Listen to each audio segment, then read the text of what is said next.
सावनेर तालुक्यातील मौजे मंगसा गावातील आणि शिवारातील काही शेतकरी एकत्र होऊन काल 13 जानेवारीला सावनेर तहसील कार्यालयामध्ये जाऊन तहसीलदार यांना 4 विषयांविषयी मागणी करता निवेदन देण्यात आले। यावेळी मोठे तहसीलदार हे हजर नव्हते। त्यावेळी उपस्थित नायब तहसीलदार अणवणे साहेब यांना निवेदन देऊन ज्या शेतकऱ्यांचे 4 विषय होते त्या विषयांवर 15 मिनिटे चर्चा करण्यात आली।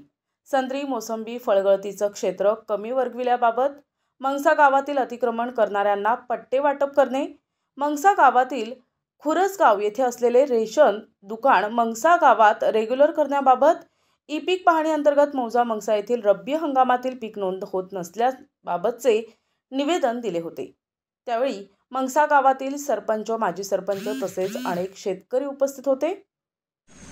आज दिनांक 13 जानेवारी 2025 रोजी माननीय तहसीलदार साहेबांना आम्ही मौजा मंगसा येथील सर्व शेतकरी बांधव, पटवारी हलका नंबर 36 मध्ये या सर्व शेतकऱ्यांच्या शेत जमिनी आहेत, तर आम्ही विविध मागण्या संदर्भात निवेदन देण्याकरिता येथे आलो होतो।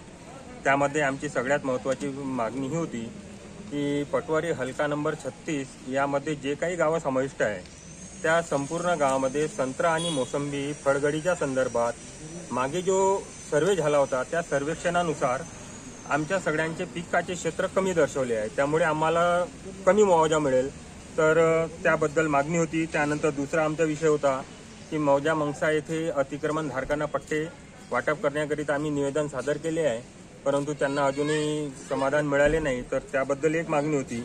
त्यानंतर खुरसगाव राशन दुकानामध्ये मंगसातील ज्या काही लाभार्थ्यांचे कार्ड समाविष्ट आहे त्यांना मंगसा या गावातूनच राशन मिळालं पाहिजे, या संदर्भात साहेबांना निवेदन द्यायला आलो होतो। तसेच ई-पीक पाहणीमध्ये रब्बी हंगामातील पिकांची नोंद करण्याकरिता सातबाऱ्याच्या उतारावर आमची नोंद येत नव्हती मौजा मंगसा येथील शेतकऱ्यांची, तर त्या संदर्भात सुद्धा निवेदन देण्याकरिता आम्ही आलो होतो।